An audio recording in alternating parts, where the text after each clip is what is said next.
نحمده ونصلي على رسول الكريم أما بعد أعوذ بالله من الشيطان الرجيم بسم الله الرحمن الرحيم الرجال قوامون على النساء صدق الله العظيم صدق رسوله النبي المكين الكريم ونحن على ذلك من الشاهدين والشاكرين والحمد لله رب العالمين.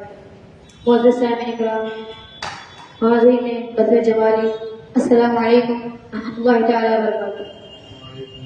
وعلیکم السلام ورحمۃ اللہ تعالیٰ وبرکاتہ. آئیے پڑھی گئی آیت مقدس سے قبل آقا نامدار مدینے کے تاجدار ہم غریب غمگسار بے قسم کے کس بے وطن کے پاس یاسین توحا مزمل و مدثر کے بارگاہ بے قسم نام ہے درودوں کی ڈالی محبت کے تھالی میں پیش کرتے پڑھی بابا زندہ الصلاۃ والسلام علیکہ یا رسول اللہ،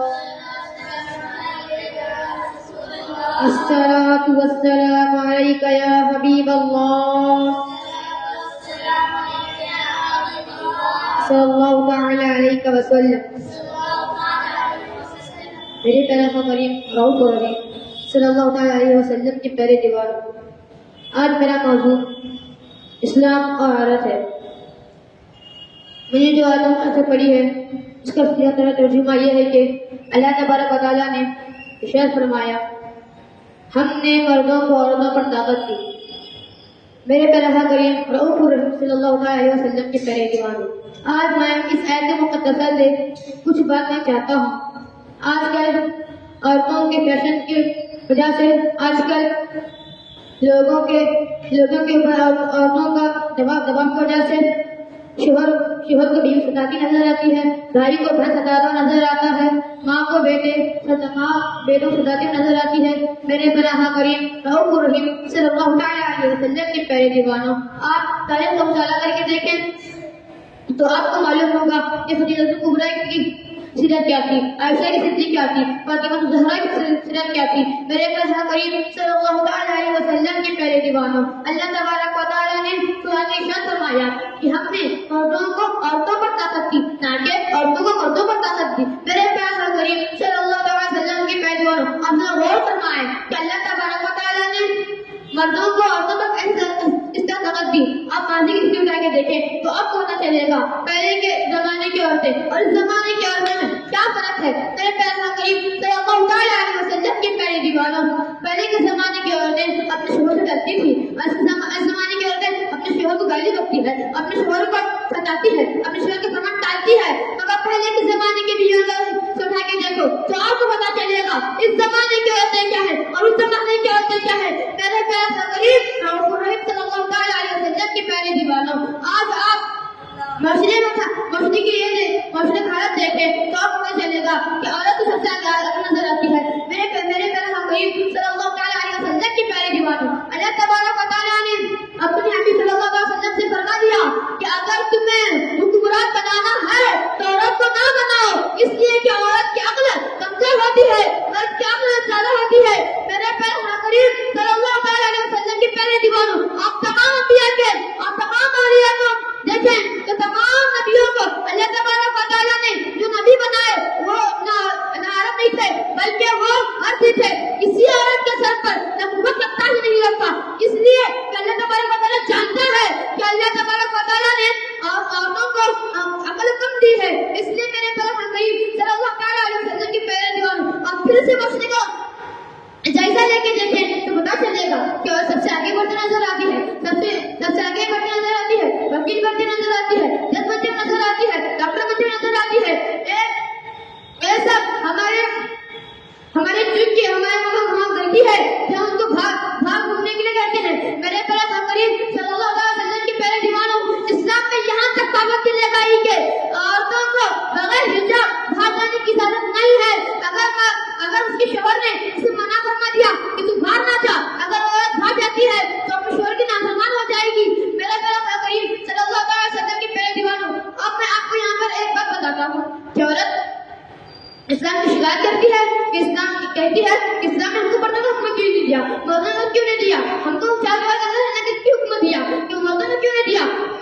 اے میرے فاطمہ الزہرا کی کنیزوں، سنو اگر مردوں کو اگر حکم دیتا کہ تم 4 دیواروں کے اندر رہو، کہ تم حجاب کے اندر رہو، تو کماتا کو تمہیں کھلاتا کو کریم صلی اللہ علیہ وسلم کے پیارے دیوانوں، آپ بتاؤ جو اسلام ماضی اور حالت تمام چیزوں کو جانتا ہے، کیا وہ تمہاری حالتوں کو نہیں جانتا؟ کیا تمہاری حالتوں کو نہیں جانتا؟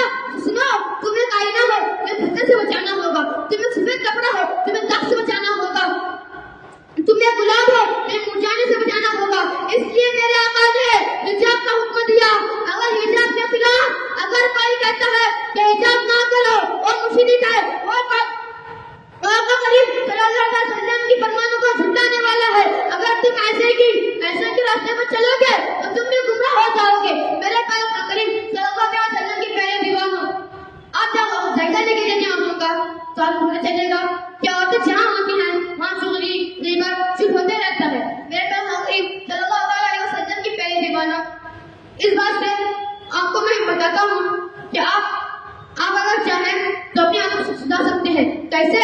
کہ بد اخلاق سے بچاؤ، فاطمہ الزہرا کی کنیز بناؤ، اپنی بیٹوں کو فاطمہ الزہرا کی سیرت پڑھاؤ، تب جا کے دیکھو کہ آپ کی بیٹی اسلام کی نافرمان نہیں ہوگی بلکہ اسلام کی فرما بردار ہوگی۔ اس لیے میرے حضرت صلی اللہ علیہ وسلم کے پیارے دیوانوں، ایک بادشاہ نے حکم دیا کہ جو سب سے زیادہ جھوٹ بولے گا میں اسے انعام دوں گا۔ تو تمام لوگ خوش ہو گئے اور جھوٹ پہ جھوٹ بولتے چلے گئے، مگر ایک شخص خاموش بیٹھا رہا۔ آخر میں اٹھا اور کہنے لگا، اے بادشاہ حکم سن، میں جھوٹ بول کے دکھاتا ہوں۔ تو بادشاہ نے مسکرایا اور کہا، چل تو بتا دے۔ تو وہ شخص کہتا ہے کہ دو عورتیں آپس میں بیٹھی ہوئی ہیں اور خاموش بیٹھی ہوئی ہیں، بس بادشاہ نے اسے اٹھایا اور انعام سے نواز دیا۔ آپ غور فرمائیں، آپ ذرا غور فرمائیں اس بات سے کہ عورتیں کبھی چپ نہیں بیٹھتی، کسی کی چگلی کرتی ہے، کسی کی غیبت کرتی ہے، جھوٹ پہ جھوٹ بولتی جاتی ہے۔ اس لیے میرے پیارے حضرت صلی اللہ علیہ وسلم کے پیارے دیوانوں، اپنے آنکھوں کو سمجھاؤ، اپنے آنکھوں کو خدیجہ الکبریٰ رضی اللہ عنہا کی کنیز بناؤ، فاطمہ کی کنیز بناؤ۔ اگر آپ چاہتے ہو کہ آپ کے نسل نیک بنے، کہ آپ کے بیٹے نیک بنے، آپ کی بیٹیاں نیک بنے، تو آپ کو چاہیے فاطمہ الزہرا کی اپنی بیوی اپنی بیٹیوں کو فاطمہ الزہرا کی کنیز بنائے۔ کیا آپ نہیں دیکھتے کہ غوث پاک کی ماں ام الخیر فاطمہ کیا وہ بھی گناہ کرتی تھی؟ نہیں، ہر کسی کو گناہ نہیں کرتی تھی۔ تو فاطمہ الزہرا جن کے بستر پر قرآن اللہ تبارک و تعالیٰ نازل کر دیا، کیا وہ گناہ کرتی تھی؟ نہیں۔ تو فاطمہ بنت نواز کی ماں گناہ کرتی تھی؟ نہیں۔ اور حضرت صدق کی والدہ میں جا کے دیکھیں، ان کی ماں بھی ایک متقی ایک پرہیزگار تھی۔ کیا آپ رابعہ بصری کو نہیں جانتے؟ کیا ان کی بکریوں کا حال نہیں جانتے؟ ان کی بکری کا یہ حال تھا کہ وہ شیر کے ساتھ ایک دریا میں ایک ساتھ پانی پیتی تھی، مگر ان کی بکریوں کو اللہ تبارک و تعالیٰ نے شیر سے کبھی نہیں مروایا۔ اس لیے نہیں مروایا کیونکہ وہ متقی تھی، وہ فاطمہ کی کنیز تھی، اس لیے نہیں مروایا۔ میرے پیغمبر کریم ہم کو اپنی بہنوں، اپنی پھوپھی، اپنی خالہ اور اپنی ماں کو، اپنی بیویوں کو فاطمہ الزہرا کی کنیز بنانے کی ضرورت ہے۔ اللہ کے بندہ کی دعا ہے مجھے اس باتوں پر عمل کرنے اور تمام حضرات کو اس پر عمل کرنے کی توفیق عطا فرمائے۔ ہمارے نبی البلاغ۔ السلام علیکم و رحمۃ اللہ وبرکاتہ۔